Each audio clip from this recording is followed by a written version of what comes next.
Olá pessoal, estamos iniciando o nosso curso de metodologia da matemática para o curso de EAD da Universidade Federal do Piauí. E neste vídeo iremos estudar sobre a educação matemática. A educação matemática é um campo em pleno desenvolvimento e que busca formas de refletir sobre a prática docente. Busca as melhores maneiras para que os professores possam ter uma formação mais além do que uma formação puramente matemática. Então, de início, nós queremos fazer algumas observações importantes. Primeiro, não se admite mais, nesse momento, a ideia de que para se ensinar matemática seja necessário o professor saber apenas a matemática. É muito mais do que isso. Existem os saberes da matemática, que são os saberes relacionados ao conteúdo disciplinar, e existe, entre outros, os saberes pedagógicos. Assim, é necessário que o futuro professor de matemática aprenda a ensinar matemática. Portanto, temos que refletir de modo bem claro sobre a questão: é preciso aprender a ensinar matemática. Então, nesse sentido, duas ideias devem ser combatidas, ou pelo menos devem fazer parte de nossa reflexão. A primeira ideia, que já se mistificou entre o meio dos professores de matemática, é que ensinar matemática é um dom. Talvez esse seja um dos que cause mais problemas à educação matemática, porque a ideia de que ensinar matemática é um dom seleciona muito e diminui a qualidade do profissional. Isso requer o quê? Se o profissional acredita que ele não tem um dom de ensinar, então o que ele deverá fazer para modificar? Se o outro acredita que tem o dom de ensinar, então como poderá melhorar se ele vai atuar apenas de acordo com o dom? Segunda mistificação que precisamos repetir: que se aprende da aula de matemática na prática. De fato, se aprende a dar aula de matemática na prática, mas isto não é suficiente, senão porque haveriam cursos de formação de professores de matemática. Não dá para aceitar, para o profissional professor, acreditar que somente quando ele estiver atuando em sala de aula, ele aprenderá a dar aula de matemática. Assim, nós colocamos que aprender a ensinar matemática é uma atividade que precisa ser encarada pelos futuros professores de matemática. É importante que tenhamos a consciência de que a aprendizagem de matemática e a aprendizagem de ensinar matemática são recorrentes à necessidade e depende do compromisso de formação de cada um. Então, nesta aula, onde nós iremos falar sobre a matemática, o ensino da matemática, iremos fazer uma reflexão sobre a prática docente no ensino de matemática.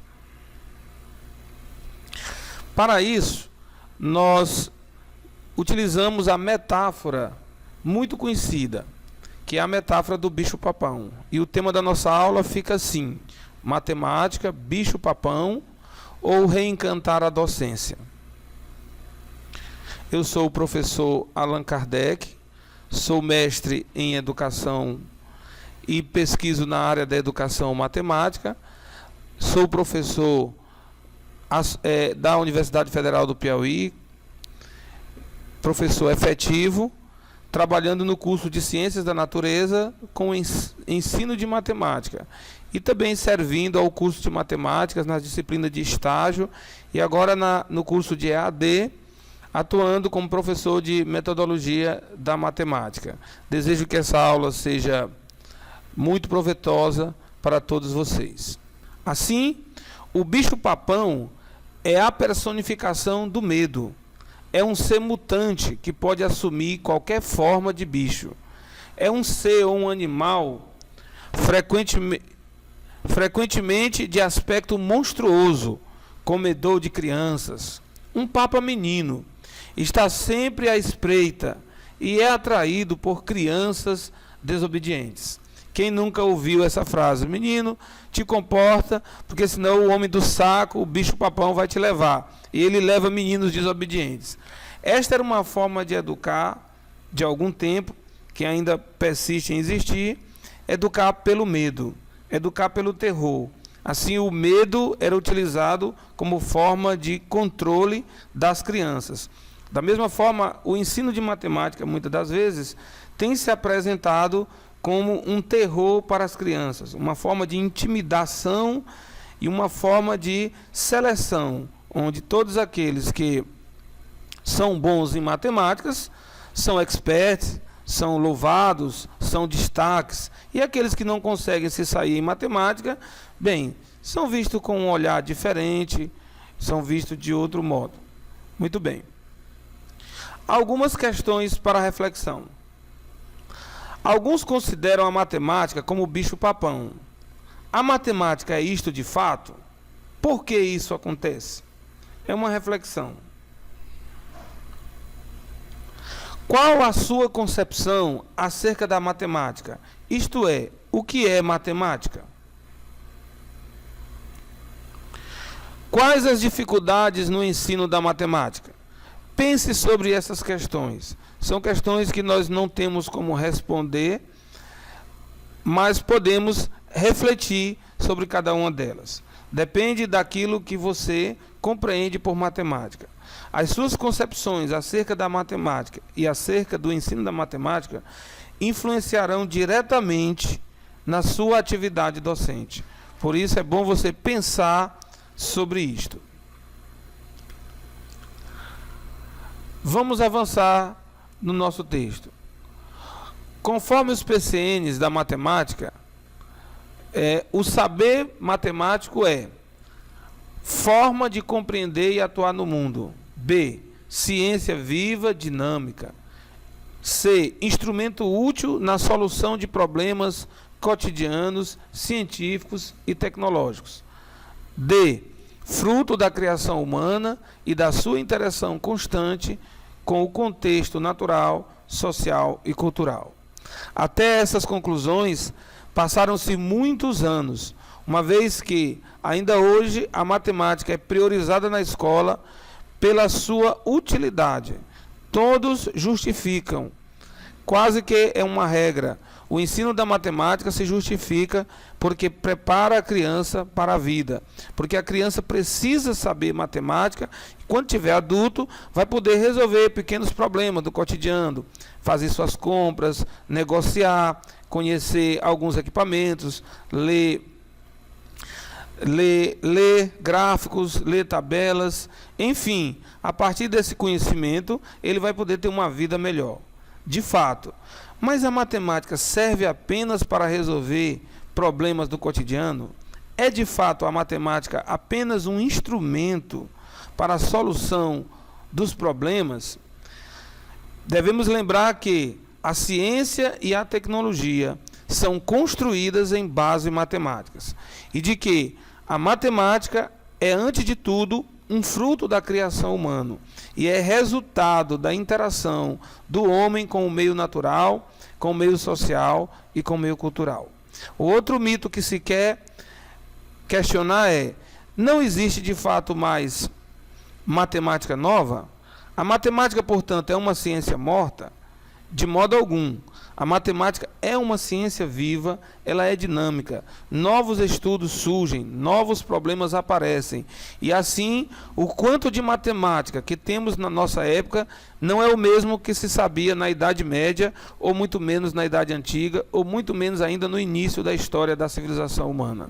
Então, existe um progresso do conhecimento da matemática. Portanto, é preciso pensar na possibilidade de não existir apenas uma matemática, mas de existir várias matemáticas. Por isso, entender a matemática apenas como um instrumento útil para justificar o ensino da matemática nas escolas do ensino fundamental e médio não é suficiente. É mais do que isso. Compreender apenas que é porque a matemática ajuda a desenvolver o raciocínio lógico é também insuficiente para garantir o seu status como conteúdo no currículo escolar.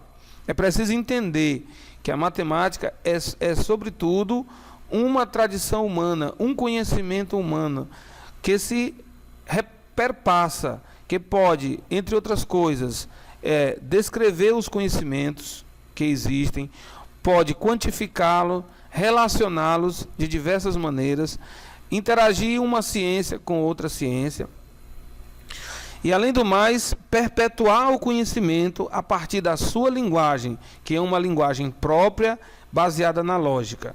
Assim, o ensino da matemática se justifica por diversos fatores, além desses que já foram citados. Concepção de matemática dos sujeitos.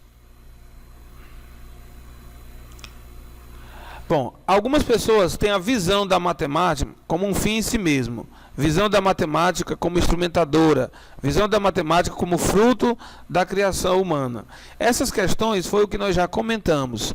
Então, essas concepções de ensino de matemática podem ser classificadas como a concepção tradicional, ou seja, aquele professor que acredita que a matemática deve ser ensinada por meio de aulas expositivas e tão somente. Neotradicionalistas são aqueles professores que entendem que a matemática ela tem que ser ensinada a partir das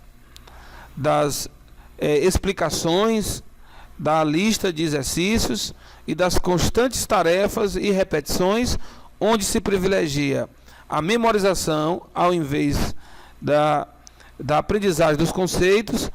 Além disso, ele entende também uma pequena transição para a matemática, atuando assim de forma mista com diversas metodologias. A matemática experimental é uma concepção onde muitos professores acreditam que para aprender matemática é necessário utilizar as experiências, é necessário materializar por meio de experiência, mais aproximada da ideia do construtivismo piagentino. E a matemática crítica, um tanto mais escassa em nosso meio, mas é aqueles que entendem que a matemática deve ser ensinada por diversas metodologias e com o interesse de formar a criança, o jovem, o adolescente, com a visão de poder interagir no meio social, no meio científico e no meio tecnológico, além de interagir também com o seu cotidiano.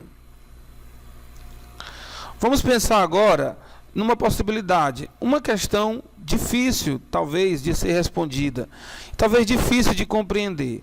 Lembre-se que no início da nossa fala, nós temos a intenção de verificar, de refletir sobre o paradigma de como ensinar matemática.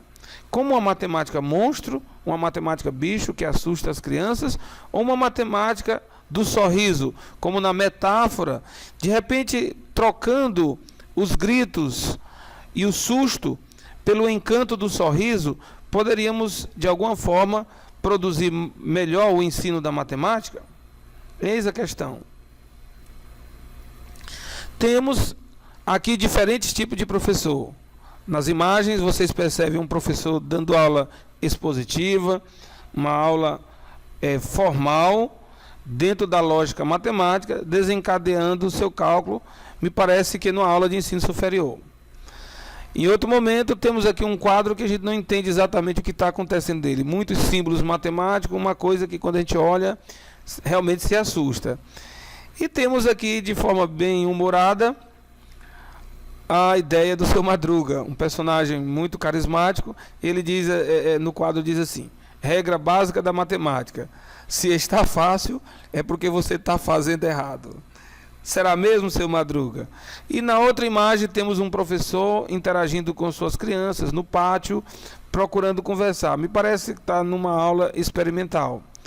Então, existe diferença entre o matemático e o professor de matemática? Qual é o trabalho do matemático e qual é o trabalho do professor de matemática? Eis a questão. O professor de matemática, ele tem a finalidade de transformar o que já foi produzido pelos matemáticos em algo ensinável. De alguma maneira, ele tem que facilitar o acesso à matemática dos seus discentes. Ou seja, as crianças, os jovens e adolescentes precisam de encontrar no professor uma possibilidade de aprender a matemática. E essa possibilidade se dá pelas diversas metodologias de ensino. Enquanto que o matemático não tem essa preocupação. A preocupação dele é comunicar a matemática a partir de uma linguagem lógica, fechada e erudita. Enquanto que o professor de matemática vai transformar o conteúdo matemático através de um recurso didático, de um procedimento didático, para que esta possa ser entendida pelos outros alunos. Assim, existe, na minha opinião, uma diferença gigante entre o que faz o matemático e o que faz o professor de matemática. Entendo ainda que o professor de matemática pode também ser o matemático. Assim, ele acumula as duas funções. Quando o professor apenas expõe as ideias fechadas hermeticamente pelas normas e regras da matemática, pelas fórmulas, pelos axiomas e teoremas, dessa maneira, ele está comunicando como faz o matemático. O professor precisa avançar e, além de ser o matemático, ser também aquele que tem o domínio de como educar os novos aprendizes para que eles possam se aproximar, se apropriar e gostar da matemática. Então, assim, nós temos diversos modelos. Não quero dizer que o ensino tradicional, de forma geral, deva ser excluído de nosso meio. Na verdade, uma aula, ela sempre tem elementos do ensino tradicional. Sim, mas de qualquer maneira precisamos refletir porque trata-se de um modelo predominante de aula matemática. Exposição oral dos conteúdos, exposições longas, esquemas, fórmulas, longas listas de exercícios, apontamentos no caderno, procedimentos reprovativos, provas mensais. Nada contra as provas, mas devemos associar às provas mensais outros instrumentos avaliativos. A fórmula, esquemas para memorizar, talvez sejam importantes, mas depois que, na minha compreensão, eles possam ter entendido os conceitos chaves e importantes do conteúdo matemático. Assim, lembro de que às vezes a pessoa era ensinada a memorizar, por exemplo, a fórmula do seno de A mais B. Então era dito assim, utilizando uma paródiazinha de Gonçalves Dias. Minha terra tem palmeiras onde canta o sabiá. Seno A cosseno B, mais seno B cosseno A. Ou seja, dessa maneira, o aluno ia memorizar o seno de A mais B. Talvez ajude mesmo a memorizar músicas, talvez esquemas, técnicas de memorização, e isso tem a sua importância, mas o ensino da matemática não deve priorizar a memorização. É preciso priorizar a capacidade de pensar matematicamente, de escrever matematicamente e de também memorizar, porque a memória também tem o seu lugar. Mas além do ensino tradicional, temos outras possibilidades. Quero dizer que nesse momento não temos o interesse de apresentar detalhadamente cada uma das metodologias, mas apresentar o elenco das diferentes metodologias como forma de solicitar ou de estimular os futuros professores a estudarem, a pesquisarem sobre essas metodologias. Assim temos como possibilidades os jogos. Os jogos no ensino da matemática. Nessa imagem nós temos diversos jogos. Muito importante para o professor que trabalha em todos os níveis do ensino básico, porque através dos jogos eles podem aprender matemática, desde que os jogos não sejam apenas utilizados como diversão, como interação, como brincadeira. Na verdade, ele não precisa perder o seu elemento lúdico para se tornar uma atividade didática, uma metodologia de ensino. No entanto, ele não pode parar apenas no seu aspecto lúdico. É preciso avançar. Portanto, sugiro aos futuros professores de matemáticas que me ouvem que pesquisem sobre esse tema. Em outra oportunidade, faremos vídeos para apresentar com detalhe cada uma dessas atividades e dessas tendências metodológicas. Uma outra proposta muito interessante é o laboratório de ensino de matemática. Então, algumas escolas conseguem comprar recursos didáticos prontos. No entanto, um laboratório de ensino de matemática necessariamente não precisa custar tão caro, nem ser tão bonito quanto esse da imagem. Mas com materiais alternativos, recicláveis, é possível se construir o recurso didático que venha ajudar a criança ou adolescente, ou mesmo o jovem do ensino médio, a aprender a matemática. De fato, o professor pode perguntar, mas se eu dou aula em várias escolas, como terei tempo para construir esses materiais? Eu sugiro aqui uma mudança de atitude. Até porque a construção dos materiais didáticos pode ser uma tarefa feita na sala de aula. E naquele momento o professor já vai interagindo com os seus alunos. E pode, inclusive, utilizar a interdisciplinaridade. Se ele vai construir um material, os alunos podem ajudar a adquirir os materiais que vão ser utilizados. Então, durante a produção da aula organizada, os alunos vão aprendendo já as propriedades e as características de cada objeto, características matemáticas, a partir de sua confecção. E a aula começa na oficina. Veja que nessa aula você não atinge apenas objetivos instrucionais. Ou seja, além de aprender matemática, é preciso que exista forma organizada de proceder. Ou seja, procedimentos que são orientados pelo professor e discutidos pelo grupo. Assim, desta maneira, nós podemos atingir o que os PCNs em matemática chamam de objetivos procedimentais. Além do mais, a convivência em sociedade, o fato de que uns terão que esperar pelos outros, terão que compartilhar material, terão que ajudar um ao outro, isso tudo também desenvolve atitudes e de valores morais e éticos importantes e inegociáveis. Assim, a solidariedade, por exemplo, fará parte da sua aula.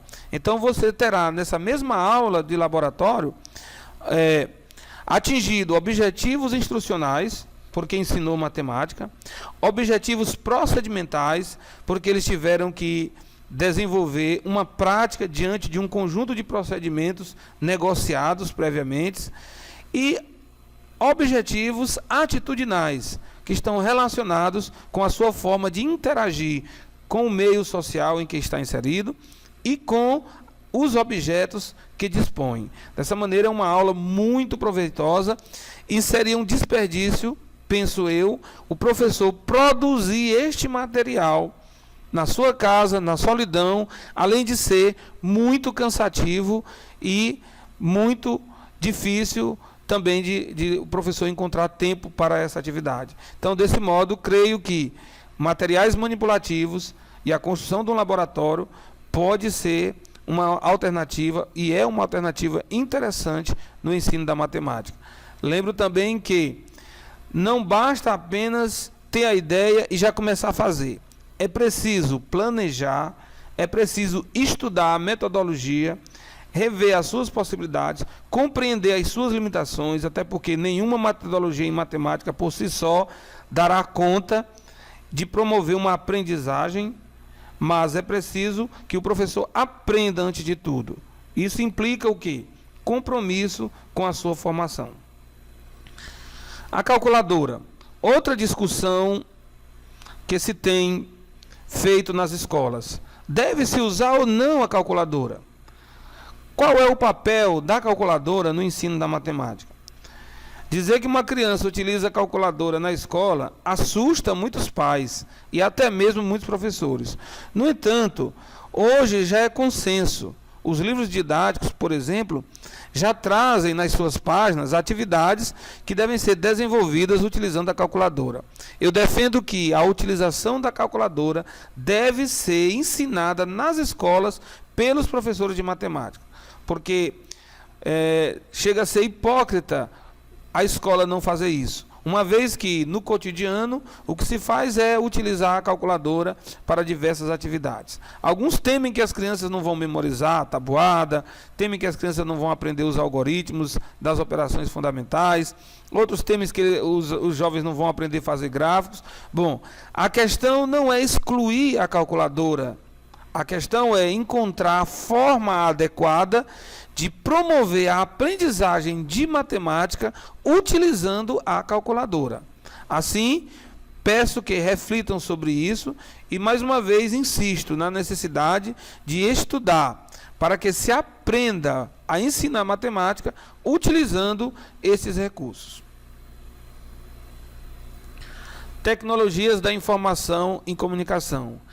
Este é, neste momento, a metodologia que eu estou utilizando como recurso de me comunicar com futuros professores que fazem parte de um curso de formação de professores de matemática, de licenciatura da Universidade Federal do Piauí, à distância. É um recurso muito importante. Temos diversas possibilidades. No entanto, não é tão simples quanto parece levar alunos para o laboratório de informática para que eles aprendam matemática. Naturalmente, tem algumas dificuldades. Então, é uma tecnologia, é uma metodologia de ensino que deve ser explorada pelos professores de matemática, mas que antes deve-se pensar bem quais são as ações a serem desenvolvidas e, dentro de um planejamento, conduzir essa aprendizagem. E verificar as possibilidades, verificar as dificuldades que estão relacionadas a isso. A história da matemática como metodologia do ensino. Eis uma possibilidade profíncua de se ensinar matemática. Ensinar matemática por meio da história. Muitas das vezes a história da matemática é utilizada não como uma metodologia do ensino, mas como uma forma de incentivar o aluno a aprender matemática. É importante essa forma de utilização da história da matemática. No entanto, a proposta que estou fazendo aqui vai além da ideia de utilizar a história da matemática como simples incentivo para o ensino de matemática ou para a aprendizagem de matemática. Aqui a ideia é utilizar a história da matemática como uma metodologia para ensinar a matemática, através da investigação de recursos históricos. Hoje nós temos muitas fontes disponíveis na internet e temos também a arqueologia, que pode favorecer isso aí, temos a sociologia, que pode fornecer elementos para o estudo da história da matemática. Assim, é estudar história para aprender matemática. Dessa forma, sugiro a leitura de livros do professor Irã Abreu Mendes, que é doutor em Educação Matemática e atua na Universidade Federal do Rio Grande do Norte, a UFRN, e tem interesse em pesquisas nessa área do ensino de matemática. Uma área muito importante, muito interessante, que tem despertado a curiosidade e o interesse de muitos. Além de ensinar matemática, a gente vai compreender como surgiu a matemática e compreender os entraves, as lutas, as dificuldades que foram enfrentadas, as lutas que foram travadas na construção da matemática. Vai tirar, provavelmente, a nossa visão de que a matemática surge do nada, surge a partir de uma mera observação, ou de um momento, ou de uma ideia. Na verdade, dá para a gente compreender a partir daí a existência não só de uma matemática, mas de diversas matemáticas. A etnomatemática. A etnomatemática é, na verdade, um termo utilizado por o Biratan D'Ambrosio para estudar as diferentes matemáticas que existem ou que existiram ao longo da história da humanidade. Então, assim, a etnomatemática surge na década de 70 e, atualmente, com muita força, se emplacam pesquisas nessa área. Utilizar a etnomatemática como metodologia do ensino de matemática requer estudos da história, da antropologia e da própria matemática. Entenda-se que ensinar matemática por meio da etnomatemática não é apenas estudar as matemáticas de grupos étnicos bem definidos, mas estudar grupos que estão bem próximos da gente. Por exemplo, estudar a matemática que é de conhecimento, por exemplo, dos pedreiros, do pessoal da construção civil, a matemática dos artesãos, a matemática das costureiras. Enfim, é uma área muito importante também. Além de ser uma metodologia do ensino, pode ser encarada como uma área de pesquisa que está em ascensão e que tem muito espaço para investigação. Para isso é necessário, como disse a vocês no início, estudar, pesquisar, comprometer-se com sua formação. Não é suficiente uma disciplina de metodologia da matemática no curso. Nem mesmo o estágio, apesar de ser um estágio que tem uma carga horária de 400 horas, possível investigar com profundidade todas essas nuances da educação matemática. Mas, enfim, o objetivo desse vídeo é apresentar essas diferentes possibilidades do reencanto da educação matemática. Outra coisa muito importante no ensino da matemática: a resolução de problemas como metodologia do ensino. E a questão que se faz aqui é ensinar matemática para resolver problemas, ensinar matemática com a resolução de problemas. Qual é a finalidade? Na proposta que estamos apresentando, a resolução de problemas é uma metodologia de ensino de matemática. Uma metodologia que não pretende transformar os estudantes em resolvedores de problemas, com técnicas que eles vão desenvolver, técnicas para resolver problemas. Não é exatamente esta a ideia. A ideia é desenvolver os conceitos matemáticos a partir da resolução de problemas, a partir dos conceitos da matemática, da aplicação da matemática, utilizar problemas reais, extraídos, inclusive, da própria realidade em que se encontram os alunos. Se, por exemplo, você trabalha numa comunidade rural, você poderia estudar as operações matemáticas a partir de um projeto da construção de uma cerca. Que tal elaborar um problema e encontrar o custo para a construção de uma determinada cerca? Com certeza você vai encontrar elementos suficientes para ensinar adição, subtração, multiplicação, geometria euclidiana, espaços, pontos, retas, planos, distâncias. Então, a partir deste problema, você vai trabalhar diversos conceitos. Ensino com pesquisa de campo. Paulo Freire nos alerta: não há ensino sem pesquisa e pesquisa sem ensino.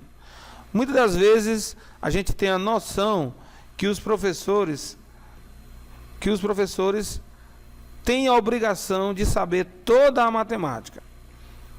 De fato, não se admite um professor ensinar matemática se ele não saiba alguma matemática, pelo menos a matemática que ele se propõe a ensinar. No entanto, não sabemos tudo. Temos que admitir essa possibilidade. E a partir disso, nós devemos nos conduzir por meio da pesquisa. É importante que desenvolvamos pesquisa de campo, destacar os grupos de alunos para realizar pesquisa no seu próprio campo, no seu próprio local de estudo, de trabalho, onde mora, e assim colher dados matemáticos e a partir daí associar com os conhecimentos teóricos, associar com aquilo que se estuda na escola, construir um conhecimento matemático que venham a partir da combinação do que ele conhece com o que ele precisa avançar. Não se fala assim numa dicotomia entre a matemática aprendida fora da escola e a matemática aprendida na escola, mas sim de uma relação dialética, onde a matemática aprendida na escola vai favorecer a matemática aprendida fora da escola e vice-versa. As duas, elas se relacionam de forma dialética e não de forma dicotômica. Assim, ensinar com pesquisa, existe uma possibilidade enorme de favorecer a aprendizagem de matemática e também produzir nos alunos o desejo, não só pela matemática, mas pela pesquisa científica de modo geral. Interdisciplinaridade. É curioso como a matemática se relaciona com as diversas áreas do conhecimento humano. Nesse exemplo aqui, nós mostramos a história. Esse rapaz abraçado com a roda é para nos lembrar que a matemática e a história estão entrelaçadas. Logo abaixo, nós temos o mapa mundi. Aí nós temos a ideia da matemática com a geografia. E neste caso são ícones. Na verdade, não é só com a ideia de mapas, de escala, que se relaciona com a geografia. Nem apenas se relaciona com a ideia do linha do tempo, das proporcionalidades. É mais do que isso. É uma relação direta entre a matemática e a história, entre a matemática e a geografia, entre a matemática e a arte. Neste quadro, nós temos, por exemplo, a Guernica. A Guernica é um quadro de Pablo Picasso, que vai trazer para nós, vai nos reportar a uma destruição da cidade de Guernica através de bombas nucleares. Ou seja, um ensaio para saber se as bombas eram boas. Afinal de contas, para que servem as bombas, imaginou quem construiu. E aí escolheu a cidade de Guernica para fazer a destruição. Pablo Picasso usa nessa obra traços geométricos bem definidos. Se você observar, você vai perceber esses traços geométricos. E assim, essas linhas retas e curvas deu a Pablo Picasso a ideia de construir essas imagens. Isso foi classificado como o cubismo. Portanto, é importante você interagir, é possível interagir a matemática com a história da arte e com a própria arte. Mais embaixo, a matemática tem uma afinidade muito grande com a física e é, por assim dizer, o momento em que se percebe na educação escolar a utilização da matemática interdisciplinando com a física. Física e matemática são irmanadas. No entanto, é preciso perceber que a interdisciplinaridade ela passa pelo conhecimento do professor de matemática e das demais áreas. Por isso, talvez não seja tão simples para o professor fazer uso dessa metodologia, fazer uso desse procedimento. Porque, além de conhecer a matemática, é preciso ele ter conhecimento das disciplinas outras com as quais ele está interagindo. Por isso, o professor vai ser um professor de matemática que sabe história, que sabe geografia, que sabe arte, que sabe física, que sabe química, e por aí vai. E isso não é uma tarefa fácil. Requer tempo para estudar, disponibilidade e boa vontade. Temas transversais. É uma solicitação dos PCNs. Entre os PCNs você tem a ética, a saúde, o meio ambiente, educação e trabalho, orientação sexual, pluralidade cultural. Será que no nosso espaço de sala de aula é possível utilizar os temas transversais como forma de aprender matemática? Que tal um projeto que investiga o consumo de álcool por jovens? E aí você recorrer, por exemplo, a dados do IBGE que estão disponíveis na plataforma da grande rede. E a partir daí estudar os gráficos, estudar a construção de gráficos, a construção de tabelas e estudar a estatística, ao mesmo tempo que debate sobre as questões associadas ao álcool. Não é apenas um debate moral a respeito da ética, não é apenas uma questão moral a respeito da saúde, não é apenas orientações médicas ou de enfermeiros que vão falar sobre saúde, mas sim, além de ser orientações importantes para uma vida saudável, é também uma aprendizagem de matemática. Então, muitos professores às vezes se perguntam: o que tem a ver a minha aula de matemática com orientação sexual?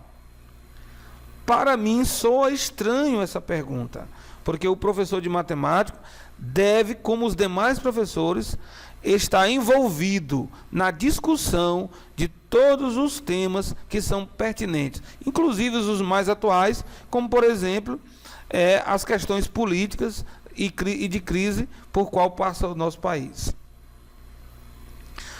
Assim, já encaminhando-nos para o final, temos aqui a presença de uma tela que eu acho muito engraçada.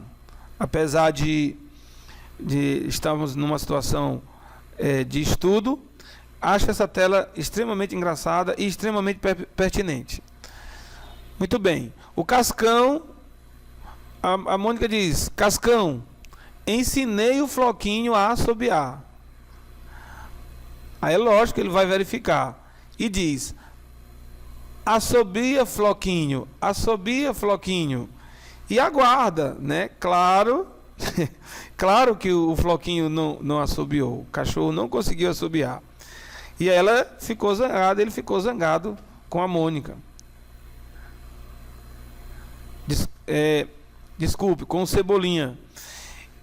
Aí o Cebolinha diz assim: eu disse que havia ensinado, não que ele havia aprendido. Será que muitas das vezes não é esta a nossa atitude? Muitas vezes a gente sai da escola e da sala de aula dizendo assim: hoje eu ensinei a fórmula de Bhaskara, hoje eu ensinei trigonometria, hoje eu ensinei regra de 3. Mas, quando vai se fazer a avaliação, a gente não percebe os resultados. Aí você pode responder, né? Como o Cebolinha: eu disse que ensinei, não que eles haviam aprendido. Qual deve ser a atitude do professor diante desta situação? Uma coisa é você ensinar, né? Você ensinar entre aspas. Outra coisa é o aluno aprender. Mas, na verdade, só existe ensino quando há aprendizagem. Não há ensino sem aprendizagem. É preciso que a gente tenha esta consciência. Assim, precisamos refletir de que forma vamos interagir com os nossos alunos. É uma questão muito interessante. A imagem que estamos vendo agora tem que a professora pensa quadrado. Legal. Se ela pensa quadrado, todos os seus alunos devem pensar quadrado. O primeiro e o segundo já estão assim, direitinho, adequados com o ensino da professora. Todos estão bem quadrados. A terceira não conseguiu, a professora está dando um jeitinho, e claro que essa quarta, essa menina não tem jeito, vai ficar com a cabeça quadrada, porque com o pensamento quadrado, porque este deve ser o pensamento universal segundo este tipo de ensino. Pense sobre isso. Devemos, de fato, universalizar as pessoas no seu modo de pensar, no seu modo de agir. As diferenças devem ou não ser respeitadas. O ensino deve ter como finalidade adestramento. Qual é, de fato, o verdadeiro papel do ensino? São questões para reflexões futuras. Assim, diante do que foi refletido, podemos concluir o seguinte: como disse Paulo Freire, é preciso comprometimento com a sua formação profissional.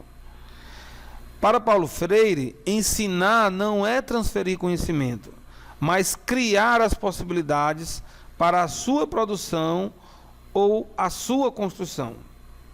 É interessante. Às vezes a gente pensa que nós temos um sistema de Bluetooth conectado com o aluno, ele ativa o dele, nós ativamos o nosso, e nós passamos a transferir os arquivos que nós temos nas nossas pastas de conhecimento matemático.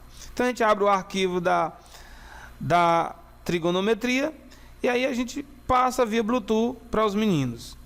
Talvez este pensamento nos diga que explicar seja a única maneira de se dar aula. Talvez seja essa a ideia que nós tenhamos de aprendizagem. Paulo Freire discorda e eu acompanho o pensamento de Paulo Freire. Não é transferir conhecimento, mas é criar as possibilidades para a sua produção ou para a sua construção. E finaliza da seguinte maneira: quem ensina, aprende ao ensinar, e quem aprende, ensina ao aprender. Desta forma, esperamos que esta aula tenha utilidade para a aprendizagem de vocês, que todos possam refletir sobre a sua atividade como professor de matemática, e assim compreenda que ensinar matemática não é apenas uma questão de vocação, não é apenas uma questão de dom, ou não se aprende apenas na prática dentro de sala de aula. Na verdade, acredito que aprende-se a ensinar matemática por meio do estudo, e assim como se estuda a própria matemática, assim como se estuda as outras ciências, devemos encarar de mesma forma, de mesma intensidade, estudar, aprender a ensinar matemática. Esta é a defesa e esta é a finalidade. Talvez ao terminar este curso, você não seja um melhor professor, ou não seja talvez nem melhor que antes, mas se você compreender que você precisa aprender a ensinar, nós teremos atingido o principal dos objetivos, que é sensibilizar todos os cursistas para a necessidade de se aprender a ensinar matemática. Em outros vídeos apresentaremos algumas dessas metodologias mais detalhadamente.